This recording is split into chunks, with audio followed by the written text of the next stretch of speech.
Good afternoon, everybody. I'd like to officially call this meeting to order.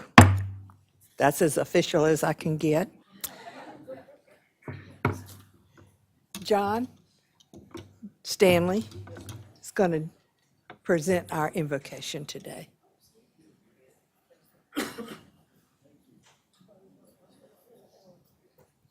Let us pray. Holy Lord and gracious God, we're so grateful for this gathering this afternoon. Thank you for bringing us together. Thank you for an opportunity that we all have to live at Scotia Village. Thank you for the staff. Thank you for the residents. And we're grateful for this association where we can come together. We are mindful that we are approaching a Thanksgiving when we give thanks to each other and to you for the bounty you bestow upon us. But we're also mindful of all those in this world who are less fortunate than we. We pray for peace. Peace in your land, Father. Let there be peace. We pray now that the words of our mouths, the meditations of all of our hearts are found acceptable in your sight, you who are our rock and our Redeemer. We pray these things in your most holy and loving name. Amen. The duty is performed, yes, ma'am. Thank you. I'm going to ask a shorter version of Dennis Wolf to come forward and lead us in our Pledge of Allegiance. He's down in his back and couldn't make it today, so Coralie's going to step in for him. Please stand if you are able.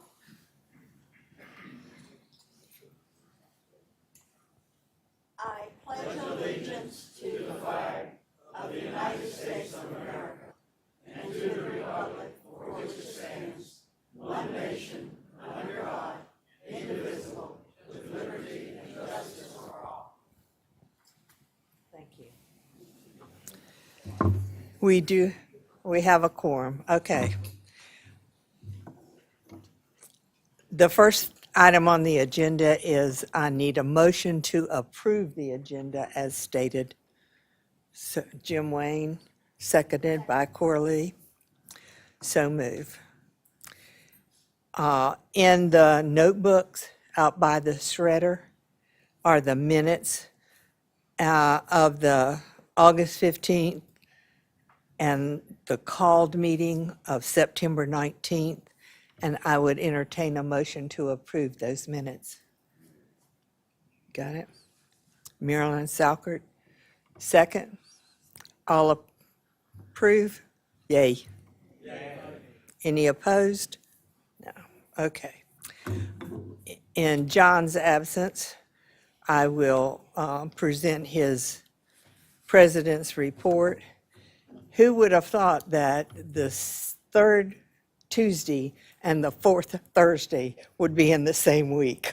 And that's what happened to us, and so many people are missing today because of their extended Thanksgiving plans. So that's where John is today, so we'll try to carry on for him. He wanted me to especially express what a good job we here at Scotia did hosting the Olympics on the 6th of October. And a special thank you to Sarah Leviner and her staff and the cheerleaders and residents who participated. We had a wonderful Scotia Village 35-year celebration, and the dining staff and everyone that made it possible deserves a special thank you.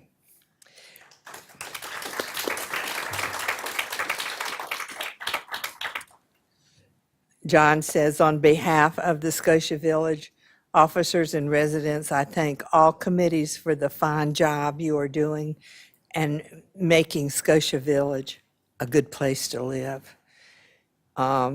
the annual Employee Appreciation Fund, Terry will give a report on that when he gives the treasurer's report. And I'd also like to take this time to recognize Brooke Baines, if you will stand, Brooks.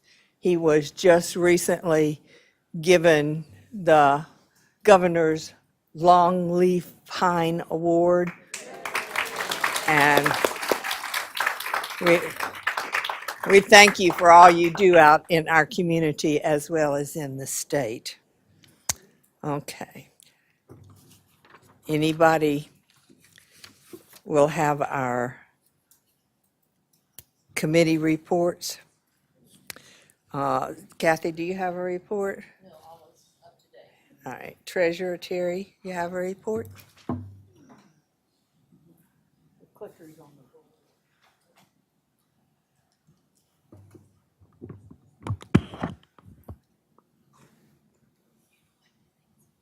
I'll let Alan show me how to run.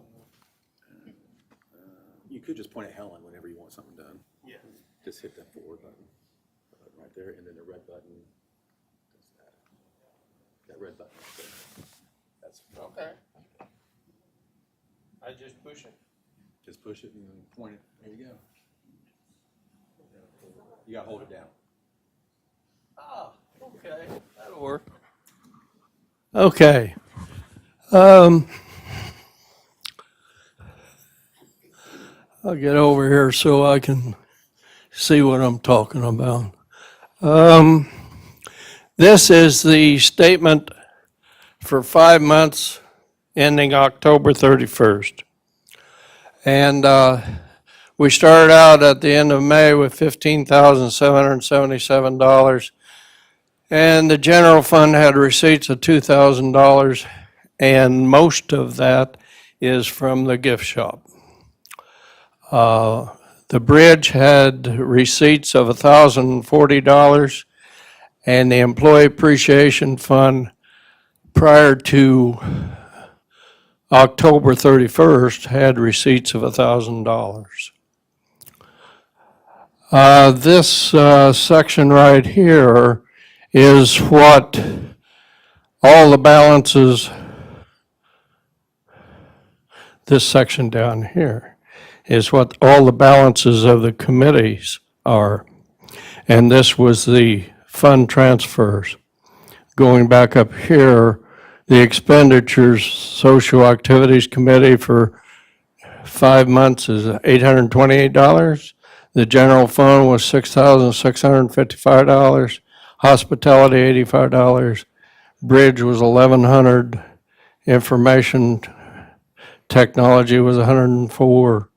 Repertory theater, $167, and LL Learning was $900. Total of $9,841. Now, down here is the balance of all the committees that still.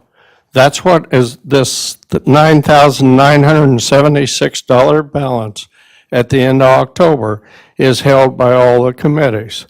And of that $9,976, the general fund has only got $683 right now to work with. Now move on down to the employee appreciation fund. At the end of October, it amounted to $2,411. Now, this year's goal of $65,000 is the same as last year. As of Monday, I have deposited $38,000 that I've received for the first 3 weeks of the fund's drive, which doesn't show on this. We have 17 days left to reach our goal with $27,000 to come in. A number of residents has asked, how much do I give? Well, the answer is whatever you can afford. However, everyone here is given a food allowance of $250 a month, every month of what you pay. That amounts to $3,000 a year. If you were to give a 15% tip on that $3,000 that you eat all year, it would amount to $450. So that would be one rule of thumb. However, that $450 does not take care of choice living, environmental services, maintenance, nursing, resident services, or security. As of now, we have 181 checks that we would give out to the hourly employees. My most overwhelming moment at Scotia Village over the last 13 years was when I handed the employees their checks at Christmas party and seen their faces when they received them. The hourly employees are what makes Scotia Village the place where you love to live. With your help, we will meet our goal, and they'll have some nice checks December the 14th. Now, give me the second page. With all the funds held outside of the bank account, the social activities fund, I have cash of $143 that I use to pay small expenses and with cash. The money market at Truist Bank at the end of May was $1,006.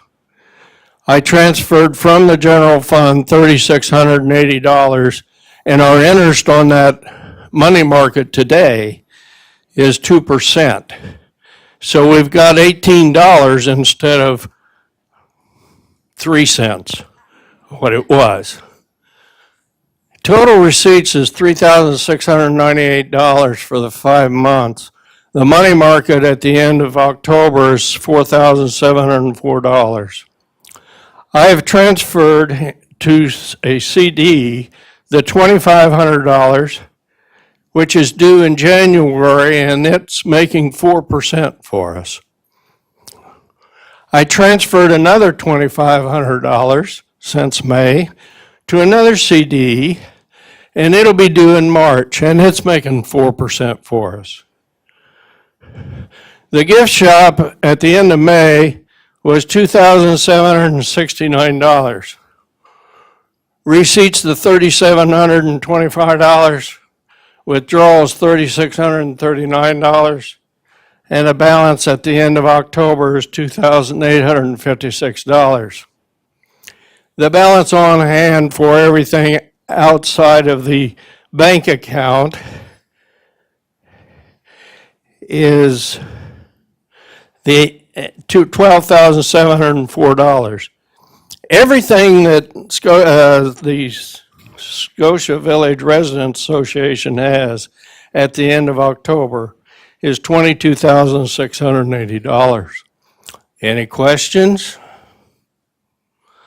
If not, I wish you all a happy Thanksgiving, and I'll see you in about 3 months, same place, same time, February 21st. Thank you, Terry.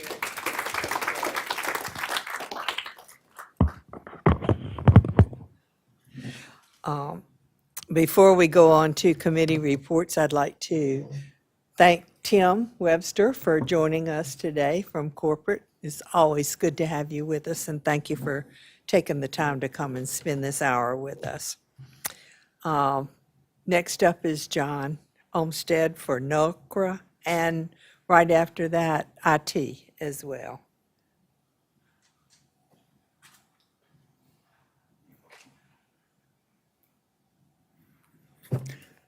Lots of homework. It used to fit there. All right. Okay, I got a lot of things. I'm going to talk about first information technologies. It's plural. Shirley Chandler could not be here, and I was on the schedule, off the schedule, on the schedule. Here I am. I've got three topics I want to address under information technologies. They're all good news. CareMerge has steadily gained acceptance and usage around the Scotia Village campus as more and more residents and staff become aware of its usefulness. Initially commissioned at Scotia Village in January 2020, CareMerge was not an immediate success. Then came COVID, which turned out not to be a big speed bump in general acceptance of most things.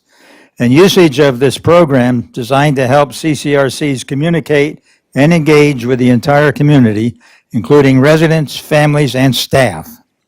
Here's the good news. As of the end of September, 51% of us have logged into and are using CareMerge regularly. That's up from 8%, so we're doing well. This is good progress, and we continue to encourage more folks to use this service to make life easier, save tons of paper. After a recent merger, CareMerge is now known as ICON, sometimes referred to as ICON, formerly CareMerge. Don't be confused if you see the word ICON. It's what many of us still call CareMerge. ICON's here forever. CareMerge name will slowly go away. Second topic of great importance on information technologies. Two different resources have been made available to assist Scotia Village residents who are users of computers, smartphones, iPads, etc. Krista Walters of Resident Services has established office hours between 11 and 12 each Tuesday, between 12:30 and 1:30 each Wednesday, and between 2 and 3 each Thursday for half-hour one-on-one assistant appointments. You must sign up in the Blue Book to get one of these appointments. Also, many of you have taken advantage of 16-year-old Joey's expertise on several Sunday afternoons. If you use CareMerge, you'll recognize Joey as a young teenage boy. He's actually 17. He turned 17 this week. We've been very, very fortunate to have him and wish him well. He's taking on more and more family responsibilities at home. He's a senior being homeschooled at home, and he's got twin siblings younger that he is homeschooling himself. Joey will be here on Sunday, December 10th from 1:30 to 3. We are attempting to find another Joey to supplement or replace him as things play out. Hopefully we can keep him. Those walk-in, one-on-one sessions have been very successful, so hopefully we can keep them available. Third topic. You may have noticed that some recent Scotia Village announcements state, sign up on CareMerge/ICON or in the Blue Notebook by such and such a date. That raises the question, how do you sign up on ICON? The answer is real easy. When you get into ICON, go down the left menu till you get to Calendars, which is up near the top. Click on Calendars, find the event you're looking for under day, week, month, today.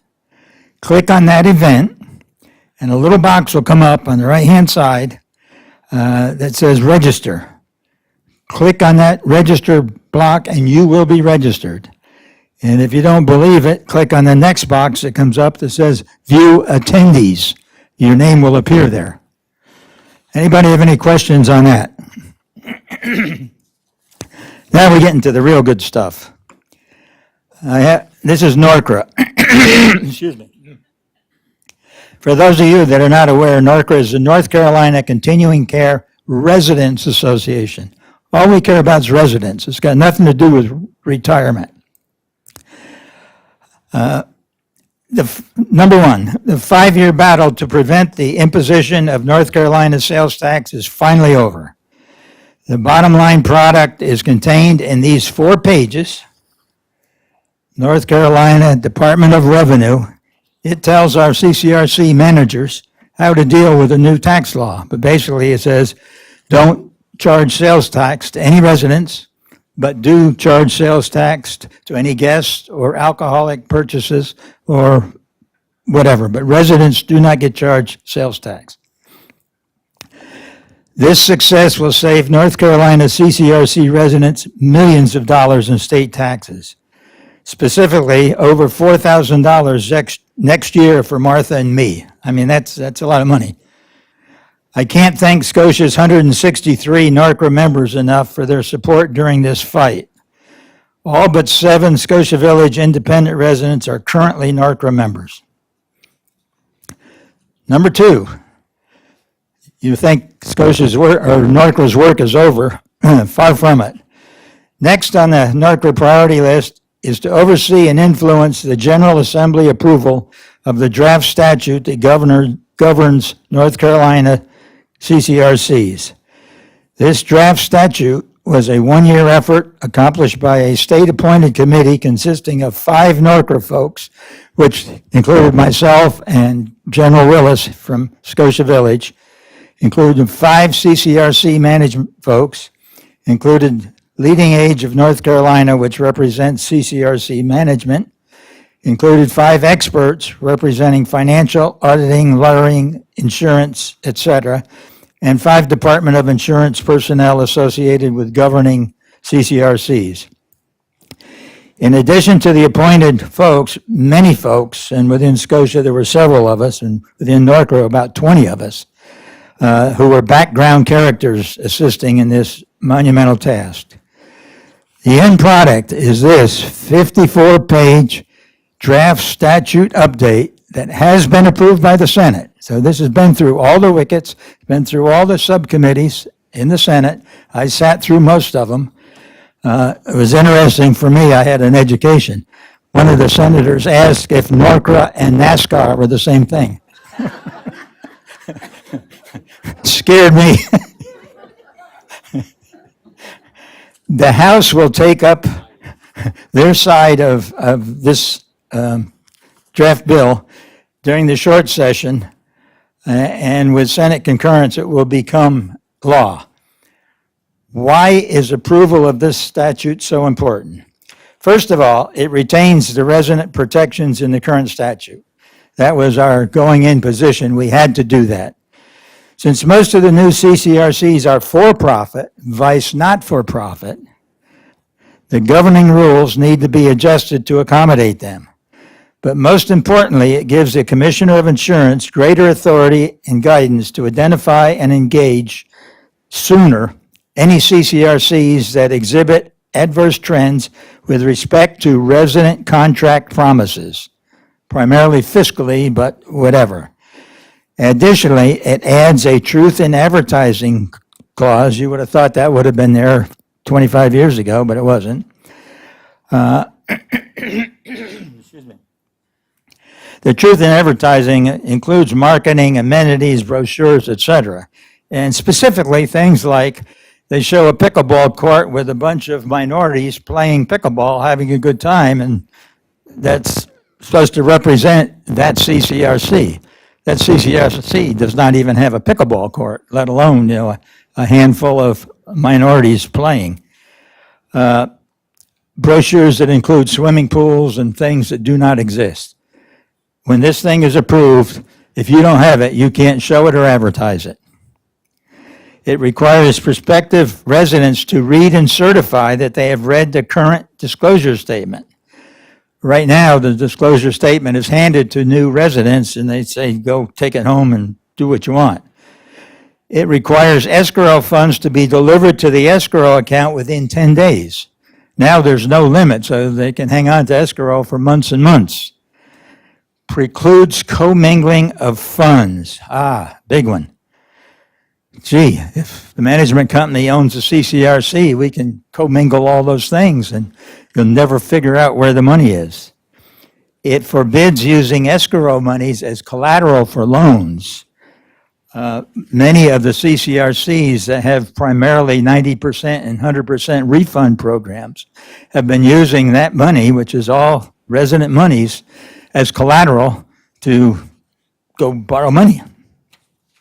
And the last thing this new statute does is it increases the number of CCRC residents on the statewide Continuing Care Advisory Committee. It increases from the 2 residents we used to have to 5 out of the total of 12 statewide appointees. So that's a big win for residents. Last topic. How do we as residents know the financial status of any North Carolina CCRC. This information is available to all of us on the Department of Insurance website. The disclosure statements from each CCRC provide that information and much more. The data contained is between 2 and 18 months old, but it's updated every year. And you might think, well, that's ancient stuff, but the stuff that's in there is as current as it gets, and it's very informative. Scotia's current disclosure statement is dated February 28th, 2023, and is valid through July 27th, 2024. New one will be due on February 28th, 2024, but there's a few months overlap there if it comes in late. The current one covers information through December 31st, 2022. This is one of the documents that new residents receive before occupancy. It is typically over 100 pages. This is Scotia Village's current disclosure statement. Within that is a wealth of information. It changes every year, and most of us don't even look at it. You need to do that. It contains very relevant and change your updated informations. All residents should review the updated document each year. It is accessible on ICON, formerly CareMerge, under Scotia Village Residents Association/documents. This may be your only source of information concerning upper management investments and future business ventures. This document is how and where the state gets information about CCRC. So it's important, up-to-date stuff, but it's incumbent on the residents to dig it out themselves. Anybody have any questions? Because they merged with another company called French something or other, and they came up with a new short word, which is ICON. Any other questions? Sure. Yes. I can't answer that question, but it's on CareMerge.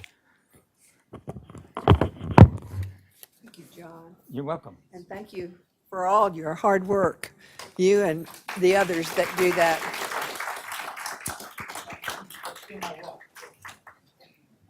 I wouldn't dream of it. Okay.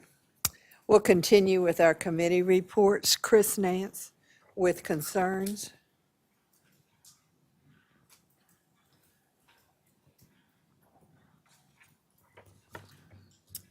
Since our last SVRA meeting, Get it close to you. okay, the Concerns Committee has assisted in transport to numerous events, including the 35th anniversary celebration.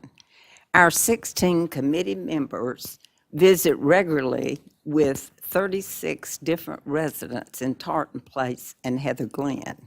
Sue Fiddler plays the piano on numerous events, and Karen Horn provides visits with Lucky on a weekly basis. We've been busy preparing Thanksgiving cards for residents in Heather Glen and Tartan Place, and want to thank Barbara Mack for the original design, Patsy Conley for the pumpkin craft, and Crystal Walters for her work in adapting and printing. Several committee members are working with Heather Glen to prepare the Christmas gift bags for the residents of Tartan Place. And Betsy Stevens is continuing her tradition of creating Christmas cards, individual Christmas cards. We know many of you will be visiting friends in Tartan Place and Heather Glen during the holidays, and we encourage you to stop by the rooms of residents you do not know to brighten their season with a quick happy holidays or Merry Christmas greeting. Since our last quarterly meeting, we have lost 5 members: Ann Hatcher, Betty May, Charlie Potts, Elsie Cameron, Bobby McClure. As we miss them and sorrow at their passing, we are grateful for the warmth, love, friendship, and strength they shared with us. Thank you. Thank you, Chris. Hospitality, Carol Edwards.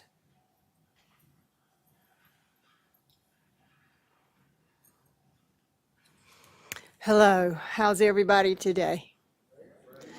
Good. Well, hospitality has been busy.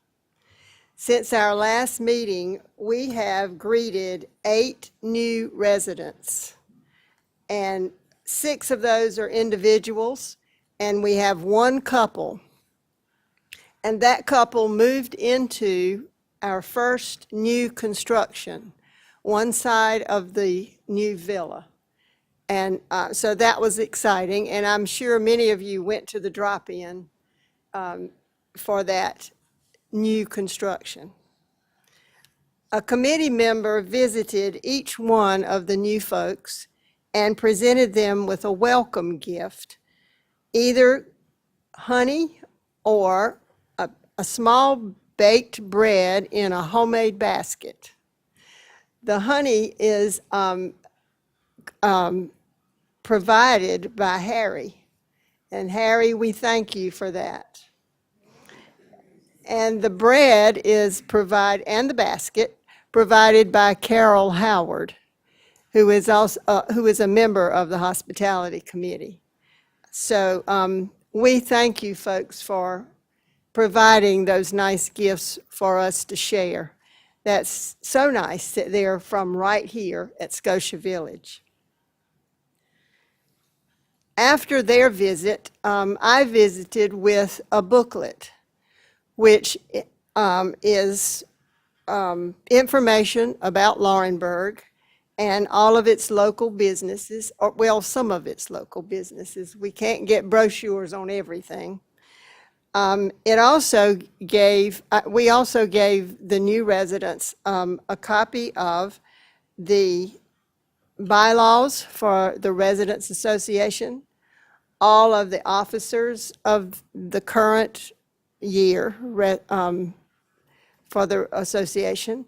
We gave them a list of the committees that come in the association with the opportunity to say, hey, I'd like to do that. So they can go and contact the chairman of that committee and volunteer. New residents will be formally introduced at our next meet and greet. But today, we would like to introduce them to you. So as I call your name, if you'll come forward, someone will pin a name tag on you, and then you'll have your picture made. So the first one is Marilyn McVicker. Where are you, Marilyn? There you are. Marilyn moved in on September the 5th. Marilyn lived most of her life in Laurinburg. She was married, if you go stand. She was married to the late James McVicker Jr. and has 1 daughter who resides in Laurinburg. She attended 2 years college at the Women's College in Greensboro, North Carolina, and 1 year of a business school. Marilyn worked for the WEWO radio in Laurinburg, for the WRAL TV in Raleigh, and has been an office manager at her husband's architectural firm in Laurinburg. She's had a variety of careers. She's been engaged with community services such as the JSETs, the League of Women Voters, the Friends of the Library, the local zoning board of adjustments, the Chamber of Commerce Congressional Action Committee, as well as a prominent member of the Democratic Party. She enjoys reading, trivia, word puzzles, and staying aware of world news. And her hobby is collecting cookbooks. So I bet she's a good cook, too. Welcome to you, Marilyn.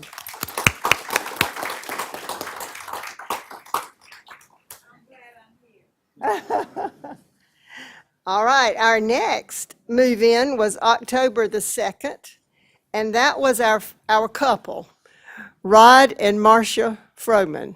Would you all come forward, please?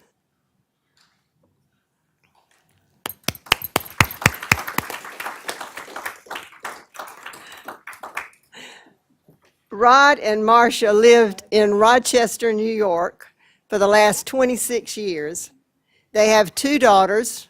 One lives in Mooresville, North Carolina, and the other in Fayetteville. Rod has a BA from UC at Berkeley, California, a Master of Divinity and Doctor of Divinity from Princeton Seminary. He has been a Presbyterian minister in Pennsylvania, Indiana, Minnesota, and New York. He has volunteered with the homeless shelter, the food cupboard, hot meals, and served as a mission consultant with various congregations. Rod enjoys baseball, genealogy, biking, and reading history. Marcia has a master's in education. She was a teacher, a reading consultant, a curriculum writer, a director of Christian education, assistant manager at a fair trade gift shop. She has been a handbell ringer, an advocate for women's education, a philanthropist, you know what I'm talking about, educational organization, and the former New York State president of that. She enjoys walking, crafting, reading, and enjoying their grandchildren. So we welcome you.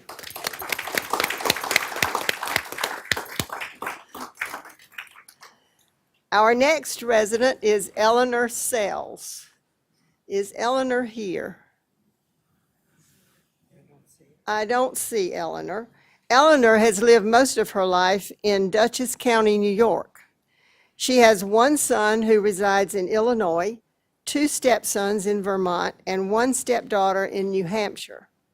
She attended college for a while and then ventured into the world of histotechnology. I got it. Eleanor has volunteered for numerous activities through her church and has also volunteered at the museum in Hilton Head, South Carolina. She enjoys reading, playing bridge, and photography. And if you have not met her, maybe Marilyn can introduce you. They are friends. So good, good. So we welcome Eleanor.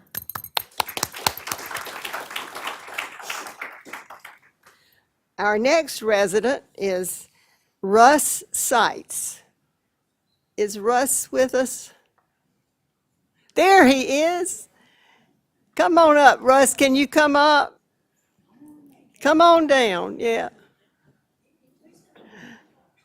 Russ moved in on October the 17th. He has spent most of his life in Wisconsin. He is a World War II Army veteran. He met his wife, who was living in Rockingham at the time, in 1946 while he was stationed at Camp McCall. They married and moved to Wisconsin once he was out of the military, and he owned and operated a flooring company in Racine, Wisconsin. He decided about 15 years ago that he was tired of shoveling snow and moved to Rockingham. Welcome, Russ.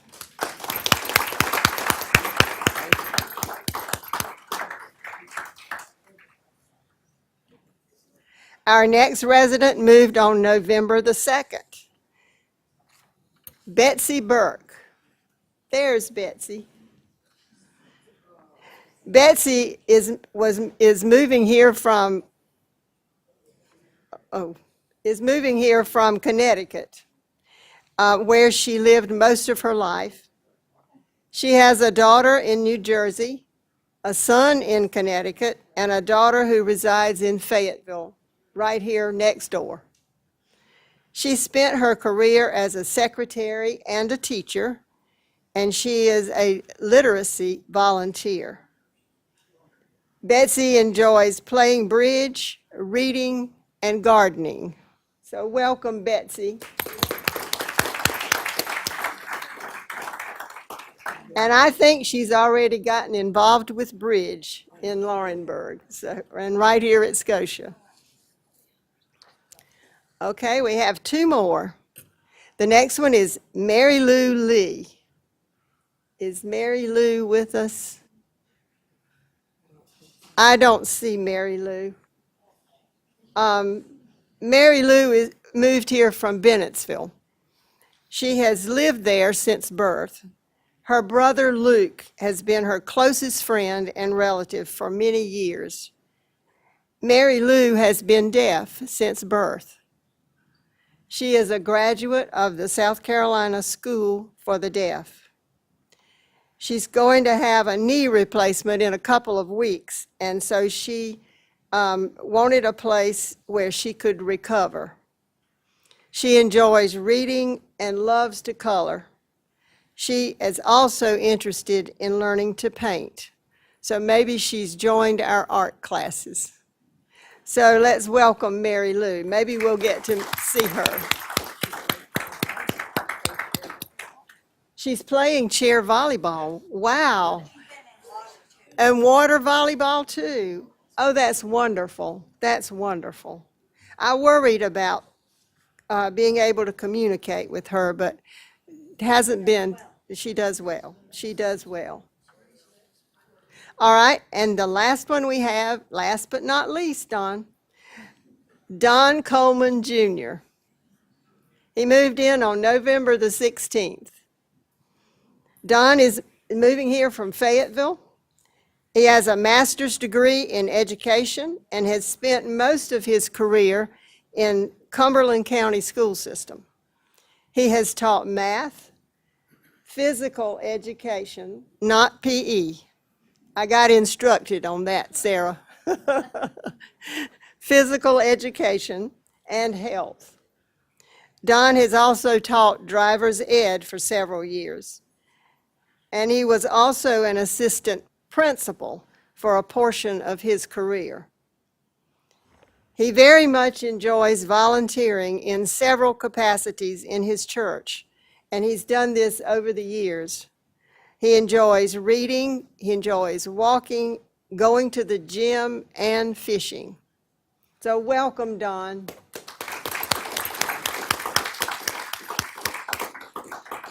Also, I have a wonderful, beautiful dog. I'm sure everybody's seen by now.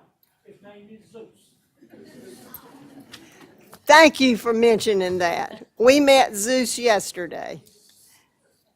All right. Remember, our next meet and greet will be on December the 8th at 2 p.m. right here. So we'll give all the residents an opportunity to meet and greet. Thank you. Thank you so much, Carol. That took a minute, but isn't it great that we have 8 new residents? Richard, can you give us a update on the Scotia Village annual appeal, please? Okay. Let me put my glasses on so you can hear me better. Scotia Village Annual Appeal. The purpose of the annual appeal is to establish a fund to help any resident who, through no fault of their own, has used up their resources and needs financial assistance to remain at Scotia Village. This year's goal was $67,000. To date, we have received almost $71,000. With still over a month to go till the end of the year. So thank you all for supporting this very worthy cause, and have a happy Thanksgiving.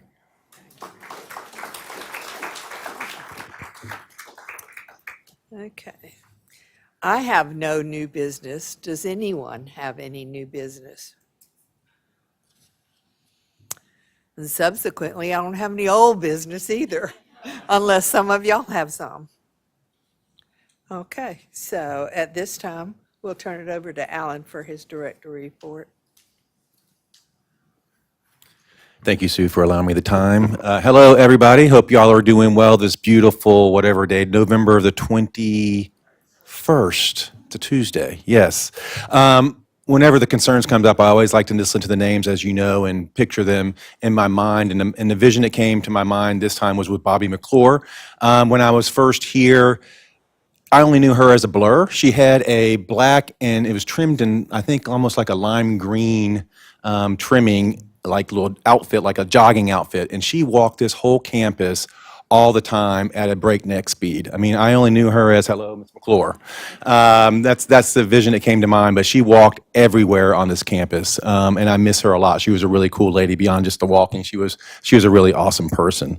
And Mr. Coleman, I was going to mention Zeus. I'm glad that you went ahead and introduced Zeus to everybody.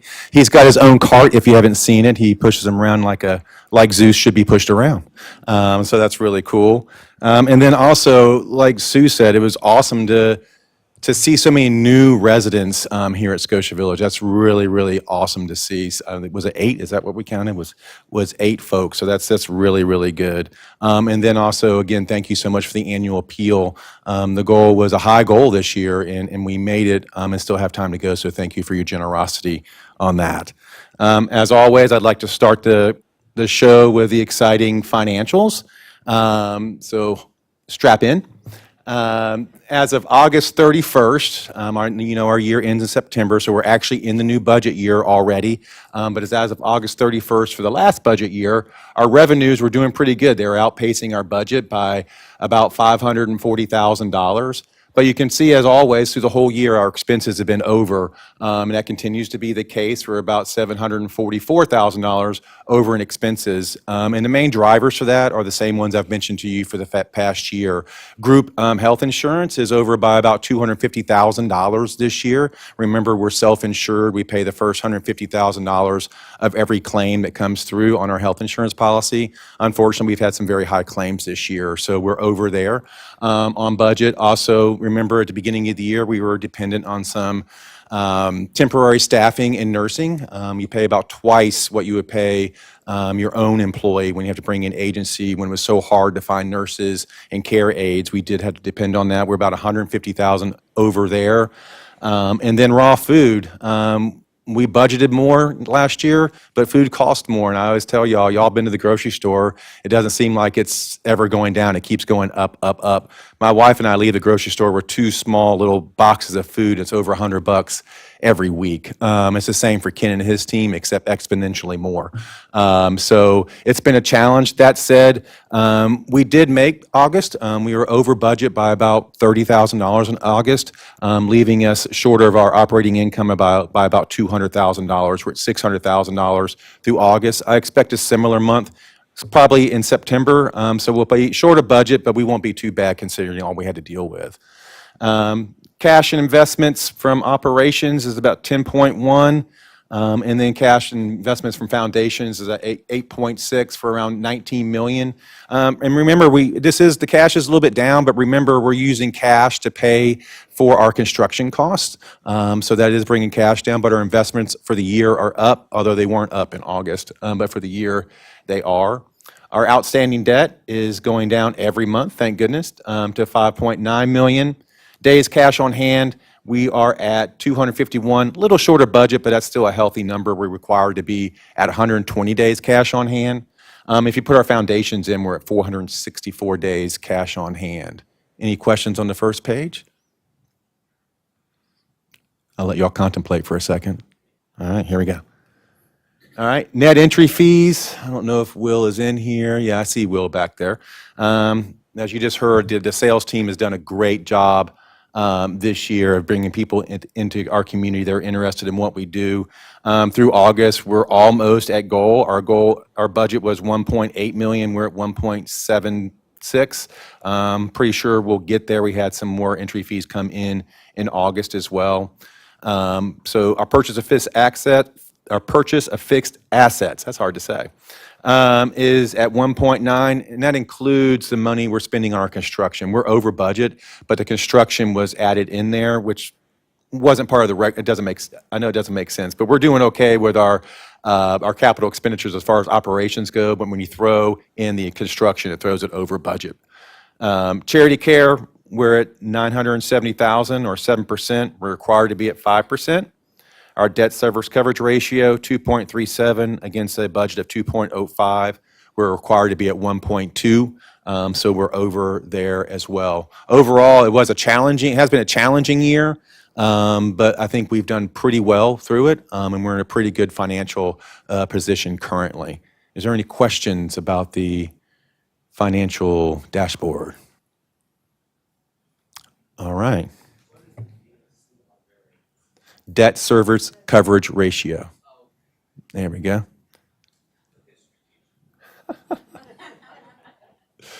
Occupancy.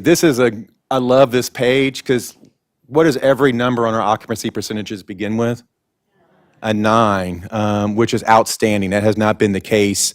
And then look at the total residents down there, 235. I was talking to Tim earlier today.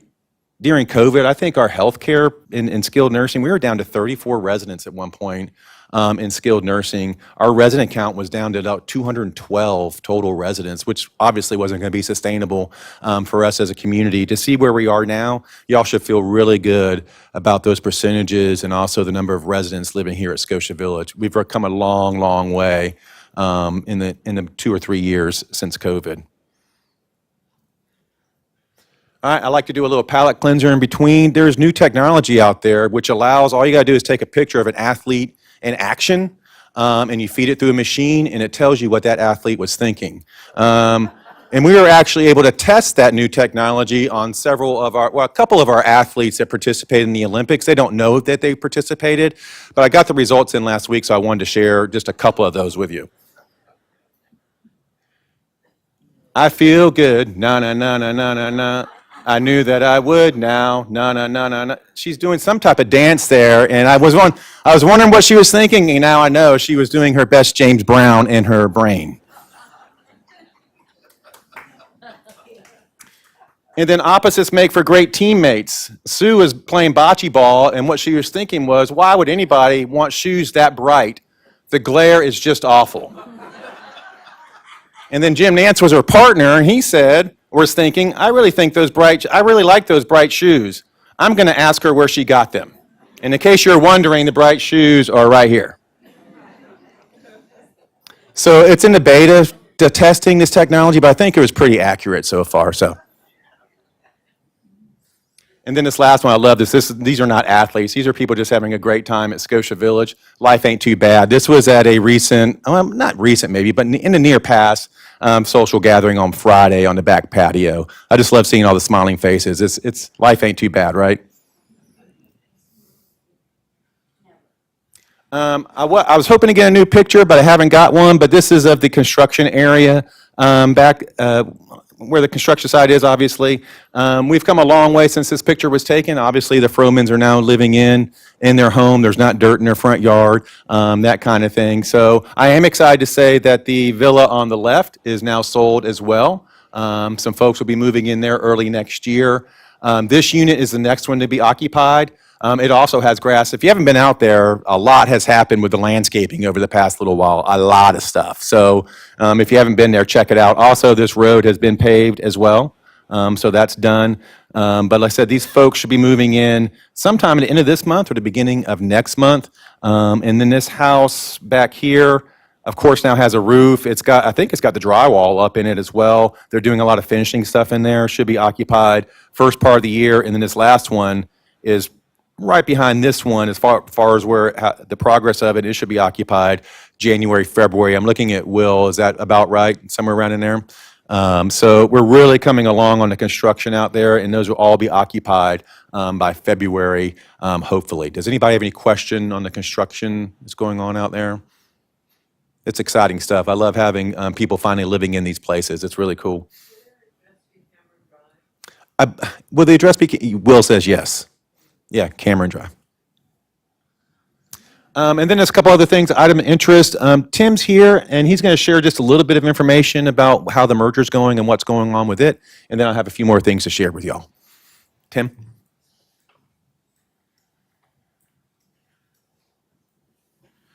Well, thank you, Alan. I'll try and make this brief, and I'll give some brief comments. And for those of you that want more detail, I'll hang around afterwards. But before I do, we're bumping up against Thanksgiving, and we are all taking stock. We should every day, but in particular in this time of year, take stock of things we're grateful for or just thankful for, and so on. And I've got a very long list, but I'm just going to give you two as I sit here and listen to this meeting. Number one, I heard a lot about new residents and so on. And the gentleman, he was in the back, but he's moved spots on me, but World War II vet. But it just makes me think about just less than 2 weeks ago, we celebrated Veterans Day. And I'm really grateful this Thanksgiving that we live in a free country and many veterans have contributed to our ability to live in a free country. I don't take that for granted when every evening I turn on the news and hear something about Ukraine or Israel or Palestine, things in Gaza. We're very fortunate that these folks have sacrificed over the years, and so I'm grateful for that. Closer to home, Mr. Olmsted, you give a report from NORCRA. General Willis, you participated in that. I can't stress to you residents the work that's been done on the CCRC statute is huge for the state of North Carolina and the residents of Scotia Village. So to you all, I thank you for participating on that committee. I got reports regularly. It's unless you get in the weeds, you all sitting out there don't realize, but there's been a lot of hard work and ensures that this business model is safe and you all are taken care of. In case of somebody like Alan and I get a little crooked in management, it holds us accountable. And that's important to you. I'll also say he mentioned about the sales tax exemption, that it is passed, signed, sealed, delivered. Huge for you all and for the state in senior living. That would have been millions of dollars charges to you that you would have paid, and that's saved. So I'm grateful, John, and it's dangerous when you pick out two people, but for that specific issue, grateful for John and General Willis, your work on those items. It's huge for the state, so thank you. I'm grateful for that. So the merger, things continue to go well. I believe it was shared with you a month or two ago that we tapped the brakes a little bit on the speed towards closing. We had said the end of the year, now we're saying the end of first quarter 24. Just a lot more due diligence and work to do to get there. And we just said, haste makes waste, doesn't it? And so we tapped the brakes, but things continue moving forward. What I'm going to do is just give you a few highlights. Next Thursday, the 5 members from the Bright Spire board that will form a new board and the 5 members from the Wellspring board that will be on this new board are meeting for the first time, a really big meeting.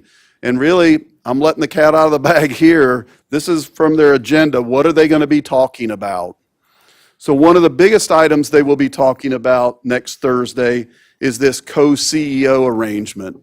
Just curious, a lot of men and women in business in your careers, did anybody happen to work under a situation where there was a co-CEO arrangement? There's one that didn't work. Yeah, and I think Steve and I have been here and mentioned that there are cases though, and that's what we're doing and that's what we're working on.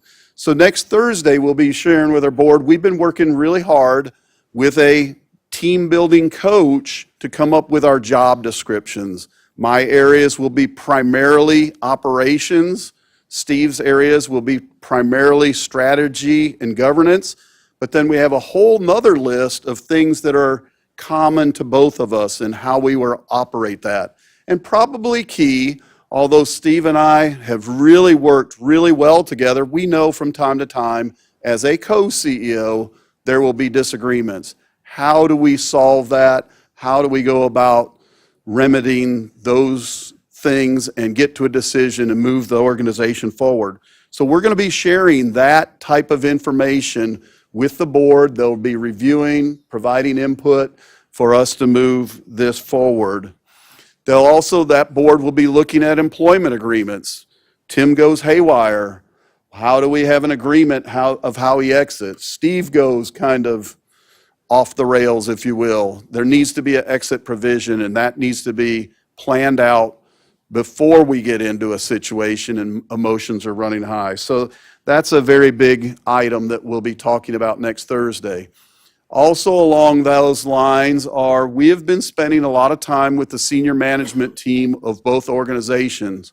We've got a team building consultant, and we've been working together. We are planning to have next Wednesday our third meeting together. How do we take two highly effective teams, put them together to continue in a very highly effective manner? The other thing, we'll be hearing from both organizations' attorneys on the due diligence. There's work getting done on revising bylaws for Brightspire, revising bylaws for Wellspring, and then also putting together bylaws and corporate documents for what we're right now calling NewCo, meaning new corporation that will be developed. We'll also be getting an update from the attorneys on timeline on due diligence material. The other thing the board will be looking at is, I mentioned 5 from each. As we've mentioned in the past, we'll be discussing who will be on the short list of residents from Brightspire that will serve for the one position that we'll have. Who's on the short list from Wellspring as residents for the one representative from Wellspring. And then, as we've stated in the past, there will be 3 at-large members that are not on the Wellspring or Brightspire board that will come onto this board, and discussions about who those types of people will be. And then I mentioned this idea of NewCo, new corporation. We are working with a consultant now, the same consultant that helped us come up with Brightspire, to find a name for whatever this new entity will be. We had one, it was Polaris, but Polaris Healthcare or Polaris Senior Living is already taken. In addition, it's a all-terrain vehicle, and we thought that would be neat. But anyway, so we're working with a small committee on developing a new name. In the weeds a little bit more is we both have benefits packages for our employees. How do we take 2 different benefits packages, put them together for a new, hopefully improved benefits package for employees? At least we'll have to do it for the Management Services Office. Then also, really important, this affects you. Any expense that we have at the Management Service Office right now in High Point, the budget was shared earlier this morning. It wasn't shared here, but Alan did at a previous meeting. There's an allocation to Scotia Village. Now we're going to have 2 management services. What's that allocation going to be? How's that going to be fair? How do we make sure Scotia only gets its fair share, not more than fair share, because you pay the bills? So we're working on that in the background. And then strategic plan, mission, and vision for this new entity. So that's kind of what's on the top of the list. There's a lot of other things going on. It's still coming along positively. The reasons for doing it haven't changed. If anything, they've become more compelling to do this. We've actually had several organizations reach out to us to say, can we talk? And right now we've said, no, we need to make sure we do this well for our residents and our employees. So that's the update I have right now. I think probably the best thing to do is turn it back over to Alan, and I'll be here afterwards if anyone wants to ask further questions. Can I catch you afterwards? I just want to ask, what titles are you going to be both for?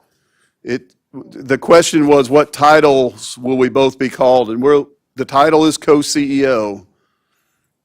And that's just the way we're going to handle it. So, thank you. And I'll go through these last ones quickly. I know y'all want to get to the ice cream. But I do think it's important to talk about our healthcare survey and audits. It's important that we have a high-quality healthcare center for all of you. Well, first, for the residents that are living there now, and then for all of you thinking about any future needs you may have. And that's exactly what you have here at Scotia Village. I think we're a 5-star community on Nursing Home Compare currently. And we had our survey season starting in September 25th or something like that came. Ending maybe like a week ago or 2 weeks ago with our last one that came through. But the first one that came was our healthcare survey, where they come in with a team of nurses and nursing home administrators, and they pretty much go through everything that we do here at Scotia Village. We only had one deficiency. I think the average in the country, I'm looking at Tim and Ashley, 7 or 9.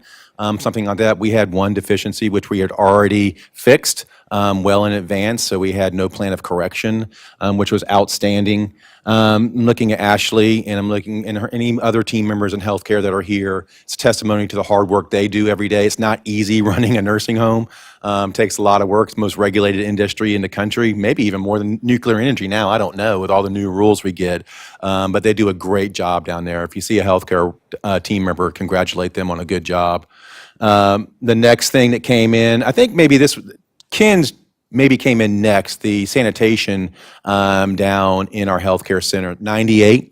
That's 2 points short of 100, so that's a really daggone good score.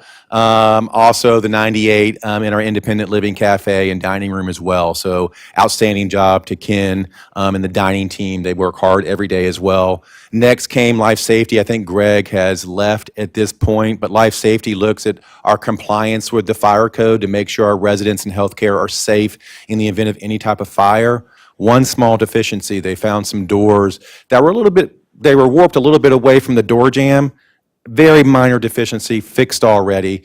The surveyor that came in was very complimentary of the work that Greg and his team does. And the last one that came in was our MDS audit team. And for those that don't know, MDS stands for Minimum Data Set. And it's really how Scotia Village bills the government. Also, it's how the government finds out information about what's going on in the nursing facility. It's a long form they have to fill out on each resident. Every so often, there's a prescribed time you have to fill out one on residents living in healthcare.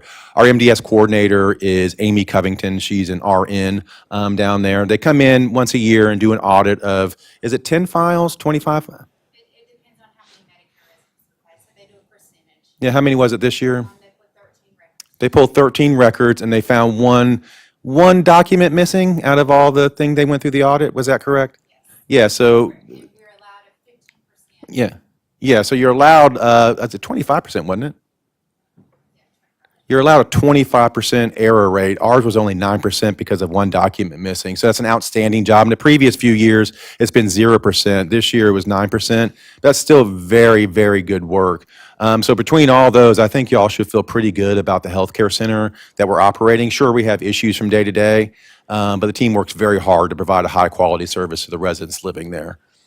The 35th anniversary that was mentioned earlier, I'm looking at Ken again because they brought this big giant pig in and it was in the freezer for a while, just sitting there. The employees would come out and go, oh my God, there's a giant pig in the freezer. And I was wondering how Ken was going to cook it. And I don't know if y'all know this or not. I might share this with some of y'all, but they cut that thing up in all kinds of different pieces, stuck it in every available oven that we had. And then they put it all back together again to present it to y'all on the 35th anniversary. So that was pretty cool. Yeah, so that event was awesome. I was so glad that the sun came out. It couldn't turned out to be a better day. We were all nervous in the morning with the rain that we had, but it turned out to be a wonderful day. Here's to another 35 years for Scotia Village. Bocce court, if y'all haven't seen, we did put down some turf on the bocce court. This rain, I'm looking at Miss Wolf, should help even make it even better. It's going to be a little bit of settling before it's exactly right, but hopefully that will be a good surface for our residents to play on. Yes. Well, I think the employees, some of the employees are interested in some intramural or some resident employee teams. That'd be really cool. Yeah. And then the last thing I just want to mention, well, before I mention that, COVID clinic, I think it went very well on Friday. There were 65 people that came and got their shots.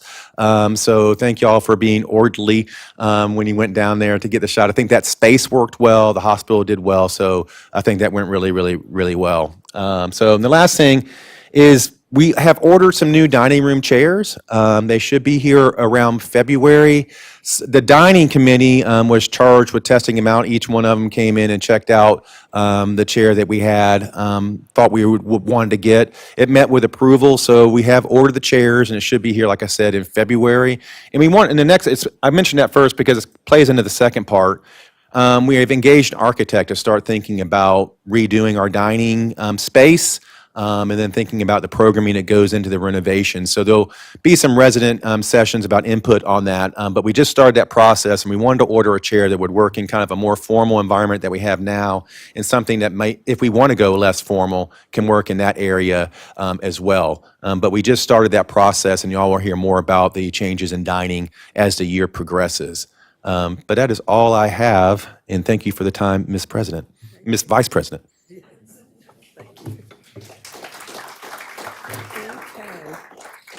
Just a couple of announcements. Next Wednesday, Kathy, we'll have a sing-along with a live nativity program to go. So everybody come and participate in that. Our next Residents Association meeting will be Tuesday, February the 20th at 2:30 right here. And I just wanted to wish every one of you a happy Thanksgiving. Thank you for your patience. I will entertain a motion to adjourn. We are adjourned.